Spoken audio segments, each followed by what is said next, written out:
आज कहानी में हम बात करने वाले हैं हरिशंकर तिवारी की। हरिशंकर तिवारी की कहानी को आपको समझना है तो ऐसे समझिए कि इसमें एक्शन है, ड्रामा है, इमोशंस है और बहुत सारा क्राइम है।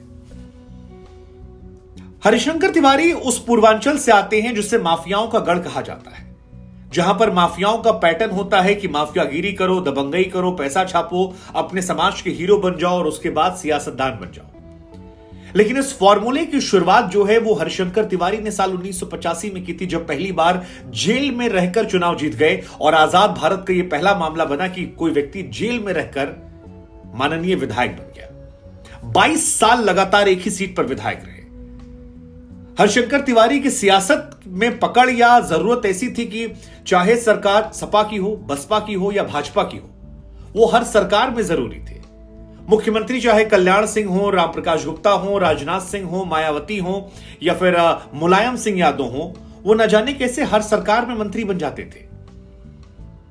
क्राइम की दुनिया में उनका आलम यह था कि वीर बहादुर सिंह जब मुख्यमंत्री थे तो इनकी और वीरेन शाही की लड़ाई से परेशान होकर उन्होंने गुंडा एक्ट बनवा दिया था। चेले चपाटे इनके ऐसे थे कि श्री प्रकाश शुक्ला नाम का चेला बाद में माननीय विधायक वीरेंद्र शाही की हत्या में शामिल होता है और मुख्यमंत्री कल्याण सिंह की उस दौर में हत्या की सुपारी लेने की बात उस पर आई और अपने जमाने का सबसे मशहूर डॉन बन गया। और इस कहानी का जिक्र आज इसलिए हम कर रहे हैं क्योंकि हरिशंकर तिवारी अब इस दुनिया में नहीं है। वो दुनिया को छोड़ जा चुके हैं। 88 साल की उम्र में उनका निधन हुआ और जब निधन हुआ तो चाहे बहुजन समाज पार्टी हो, चाहे कांग्रेस पार्टी हो, चाहे भारतीय जनता पार्टी हो या फिर बाकी जो दल है, अखिलेश से लेकर रवि किशन, डिप्टी सीएम एक जमाने में रहे यूपी में दिनेश शर्मा, ये सब हरिशंकर तिवारी को याद कर रहे हैं और न सिर्फ याद कर रहे हैं बल्कि सास सम्मान याद कर रहे हैं। कोई एक भी पार्टी ऐसी नहीं है जो इन पर आरोप प्रत्यारोप लगा रही हो और यह आपको अपने आप में समझाने के लिए काफी है कि हरिशंकर तिवारी की राजनीतिक रसूख क्या थी। 26 मामले उन पर दर्ज हुए जिसमें हत्या, अपहरण, कानून के काम में बाधा करना, लेकिन एक भी मामला साबित नहीं हुआ और हर सरकार में वो मजबूत रहे।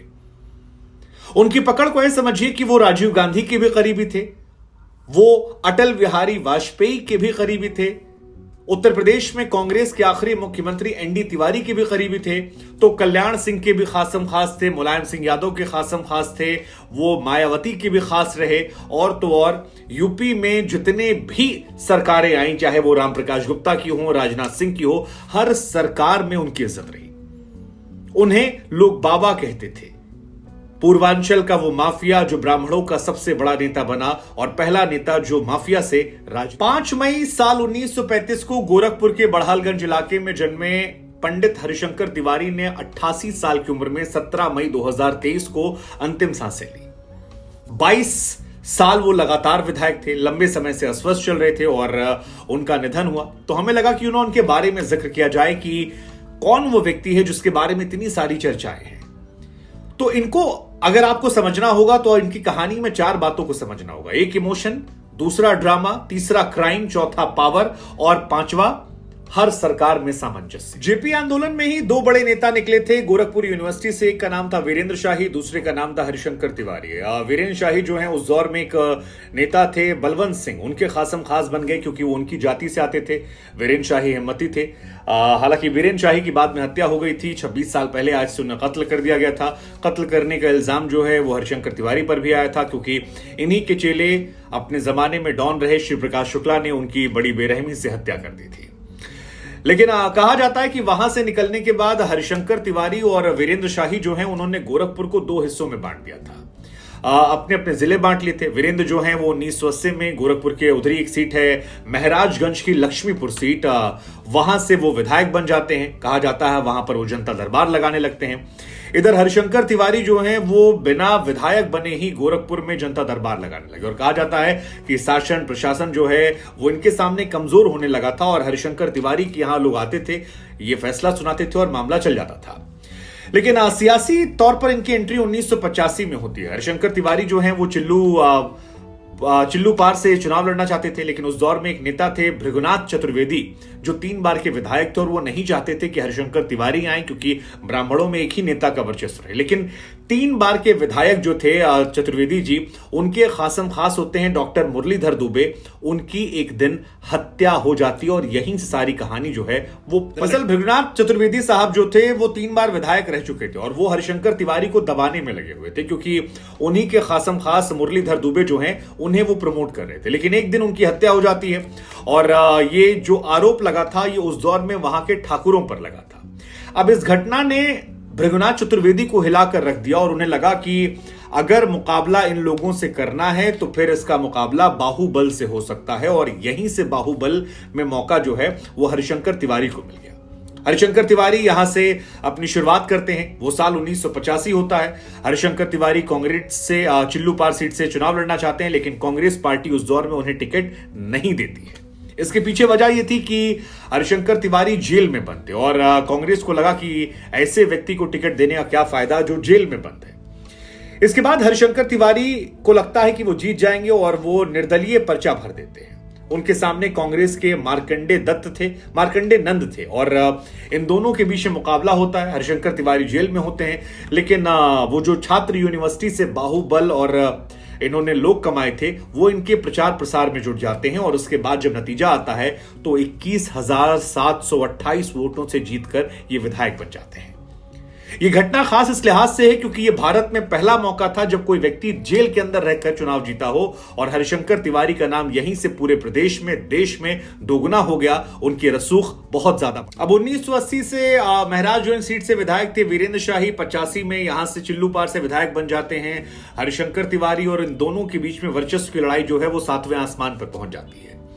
कहा जाता है कि उस दौर में मुख्यमंत्री बने थे वीर बहादुर सिंह, और वीर बहादुर सिंह गोरखपुर और महराजगंज की इस लड़ाई से परेशान हो गए थे। कहा जाता है कि उस दौर में मुख्यमंत्री की आधी ताकत इन दोनों जिलों में गैंगवार को रोकने में गुजर जाया करती थी और इससे इतना परेशान वो हो गए कि इसी को रोकने के लिए उन्होंने गुंडा एक्ट बना दिया। इस गुंडा एक्ट का असर यह हुआ कि इसके बाद इन लोग की सीधा इन्वॉल्वमेंट जो गुंडई में था वो खत्म हो गया और इसके बाद इन लोगों ने चेले चपाटे बनाने शुरू कर दिए। यहां पर लड़ाई चलती है। इसी बीच में एक नाम निकल कर आता है श्री प्रकाश शुक्ला का, जिसकी कहानी हम आपको पहले सुना चुके हैं। श्री प्रकाश शुक्ला वो लड़का जो उसकी बहन के साथ छेड़खानी होती है, बाद में राकेश तिवारी नाम के एक शख्स की वो हत्या करता है, सरेआम गोली मार देता है। पुलिस उसे ढूंढ रही होती है लेकिन हरिशंकर तिवारी श्री प्रकाश शुक्ला को संरक्षण दे देते हैं, उसे वो बैंकॉक भेज देते हैं। बाद में वो बिहार के सबसे बड़े बाहुबली सूरजभान से हाथ मिलाता है, गुंडाई करने लगता है। इनसे भी हरिशंकर तिवारी से मनमुटाव होते हैं, लेकिन इसी बीच में श्री प्रकाश शुक्ला हरिशंकर तिवारी के सबसे बड़े दुश्मन वीरेंद्र शाही की गोली मारकर हत्या कर देता है। कुछ लोग कहते हैं कि इसमें हरिशंकर तिवारी का भी शामिल थे, कुछ लोग कहते हैं कि श्री प्रकाश शुक्ला ने इसलिए किया था ताकि वो लार्जर देन लाइफ बन जाए और सबसे बड़ा माफिया, सबसे बड़ा डॉन। हरिशंकर तिवारी की सबसे बड़ी खासियत यह रही कि चुनावी मैदान में वो हमेशा सामने से आए, लेकिन क्राइम की दुनिया में कभी सामने नहीं आए। उनके बारे में हमेशा कहा जाता है कि वो पीछे से ही काम करवाते थे और जितने उन पर मामले आए वो आरोप लगे, वो आरोप कभी सिद्ध नहीं हुए क्योंकि किसी एक भी मामले में वो प्रत्यक्ष तौर पर सामने नहीं आए। अब हरिशंकर तिवारी पर आरोप भी लगते हैं लेकिन चाहकर भी कोई साबित नहीं कर पाया। पूर्वांचल में तमाम उन पर मामले, खासतौर पर गोरखपुर में 25 मामले, और 25 जो हैं बड़े बड़े मामले हैं, जिसमें हत्या के मामले हैं, हत्या की कोशिश के मामले हैं, हत्या के षड्यंत्र के मामले हैं, अपहरण के मामले हैं, जबरन वसूली के मामले हैं, रंगदारी के मामले हैं, सरकारी कामकाज में बाधा के मामले हैं।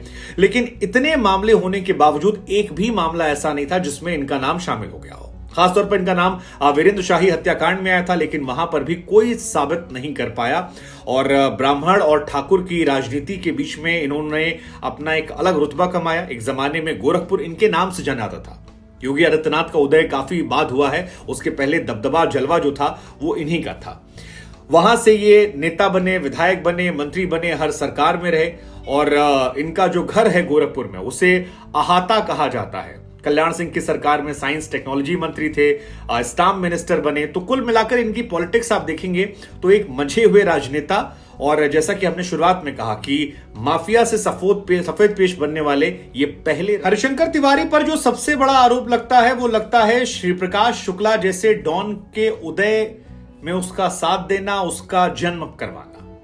वही श्री प्रकाश शुक्ला जिसने लखनऊ की सड़कों पर AK-47 से गोलियां बरसाई थी। श्री प्रकाश शुक्ला अपने आप में एक कहानी है, एक चैप्टर है, जिसे आप जितना ज्यादा पढ़ेंगे आपको समझ में आएगा कि यार माफियागिरी, डॉनगिरी क्या होती है। शुरुआत श्री प्रकाश शुक्ला की हरिशंकर तिवारी से होती है, बाद में सूरज भान के पास चले आते हैं। कहा जाता है कि एक जमाने में हरिशंकर तिवारी और श्री प्रकाश शुक्ला के रिश्ते इतने खराब हो गए थे कि श्री प्रकाश शुक्ला हरिशंकर तिवारी को मारने की भी कोशिश कर रहे थे। कहा जाता है कि उस दौर में श्री प्रकाश शुक्ला के पिता को हरिशंकर तिवारी अपने पास रखा करते थे। हालांकि मंझे हुए राजनेता के तौर पर वो गए और ये जो आरोप श्री प्रकाश शुक्ला वाले रहे उसमें काफी इनकी भूमिकाएं आई। हालांकि यह भी दिलचस्प है कि हरिशंकर तिवारी के करीबी कल्याण सिंह थे। कल्याण सिंह की ही हत्या की साजिश या सुपारी की बात जो है उसका आरोप श्री प्रकाश शुक्ला पर लगा था, जिसके बाद श्री प्रकाश शुक्ला को लेकर STF बनी थी और उसके बाद STF ने श्री प्रकाश शुक्ला को ढेर कर दिया था। और वो कल्याण सिंह की सरकार में यही श्री प्रकाश शुक्ला मंत्री थे, यही हरिशंकर तिवारी मंत्री थे और उसी दौर में मंत्री थे जिस दौर में श्री प्रकाश शुक्ला का एनकाउंटर हुआ। तो इस कहानी को लेकर भी कुछ लोग कहते हैं कि जो श्री प्रकाश शुक्ला का एनकाउंटर हुआ और जो कल्याण सिंह वाली कहानी थी वो दरअसल एक कहानी थी श्री प्रकाश शुक्ला को किनारे करने की और उसमें इनकी भूमिका का जिक्र। कहानी कितनी सच्ची कितनी झूठी ये तो लोग जाने, लेकिन 96 की वो सरकार थी जब कल्याण सिंह की सरकार में साइंस टेक्नोलॉजी मंत्री थे और 96 से लेकर 2003 तक ये सभी सरकार मंत्री थे। 96 में वहां पर, 2000 में स्टाम्प रजिस्ट्रेशन, 2001 में राजनाथ सिंह की सरकार, 2002 में मायावती की सरकार, 2003 में सपा की सरकार और इसी बीच में 98-99 में श्री प्रकाश शुक्ला का STF ने एनकाउंटर कर दिया था। तो क्या इसमें इनकी भूमिका थी ये हम आप पर छोड़ देते हैं, लेकिन जैसे कहते हैं ना, हर कहानी जिसका उदय होता है उसका अंत भी होता है और हरिशंकर तिवारी का जो अंत था वो 2007 के बाद शुरू हो गया। हरिशंकर तिवारी हर पार्टी में रहे, जहां सरकार बनी वहां पर, जिसकी भी सरकार बनी वहां मंत्री रहे, लेकिन 2007 में इनकी सियासत धीरे धीरे गिरने लगी। बसपा के टिकट पर चुनाव लड़े और पूर्व पत्रकार और शमशान बाबा के नाम से मशहूर राजेश त्रिपाठी उस दौर में चुनाव लड़ रहे थे। उन्होंने हरिशंकर तिवारी को 6000 कुछ वोट से हराया। इसके बाद 2012 में हरिशंकर तिवारी फिर चुनाव लड़ने उतरे और फिर वो चुनाव हार जाते हैं और 2 बार चुनाव हारने के बाद कहा जाता है कि हरिशंकर तिवारी ने मन बनाया कि अब सियासत में उनका समय जो है वो खत्म हो गया। खैर, हरिशंकर तिवारी ने अपनी पारिवारिक विरासत जो है 2012 के बाद अपने बेटों को सौंपना शुरू कर दिया और 2009 में उनके बेटे भीष्म तिवारी को उन्होंने सांसद बनवा दिया था। लेकिन 2014 में शरद तिवारी और उसके बाद 2019 में बीजेपी के प्रवीण निषाद के सामने वो चुनाव में हार गए। बाद में उनके भांजे जो हैं गणेश शंकर वो बसपा से MLC बने, हालांकि बाद में निकाल दिए गए। 2017 में उनके जो बेटे हैं विनय शंकर तिवारी वो भी चिल्लूपार से विधायक बने और एक बार फिर से पारिवारिक सीट जो है वो हासिल की। लेकिन उसके बाद फिर उन्होंने छोड़ दिया, वापस जो है बसपा से उस दौर में जो राजेश त्रिपाठी जिन्होंने इन्हें हराया था, क्योंकि अब ये इनका परिवार बस में जा चुका था, तो वो वापस बीजेपी में आ गए और बीजेपी से उन्होंने चुनाव जीत लिया। फिलहाल हरिशंकर तिवारी के परिवार का वो दबदबा नहीं है जो एक जमाने में हुआ करता था। गोरखपुर अब तिवारी परिवार का पर्याय नहीं है, अब वो योगी आदित्यनाथ का गढ़ है, CM सिटी के नाम से वो मशहूर है। लेकिन हरिशंकर तिवारी को हमेशा उन लोगों के तौर पर याद किया जाएगा जिन्हें राजनीति और क्राइम के बीच में कैसे बैलेंस बनाना है और कैसे सब कुछ कर कर भी कुछ नहीं सामने आना है, उसके मास्टर के तौर पर जाना जाएगा। तमाम बाहुबली आए, मुख्तार अंसारी से लेकर ब्रिजेश सिंह, धनंजय सिंह, लेकिन किसी भी एक ने हरिशंकर तिवारी की तरफ उंगली नहीं उठाई और सब आपस में लड़ते मरते रहे। लेकिन ये सबको बैठकर देखते रहे। 88 साल की उम्र में इनका निधन हुआ है। सभी राजनीतिक दल इनको याद कर रहे हैं, तो हमें लगा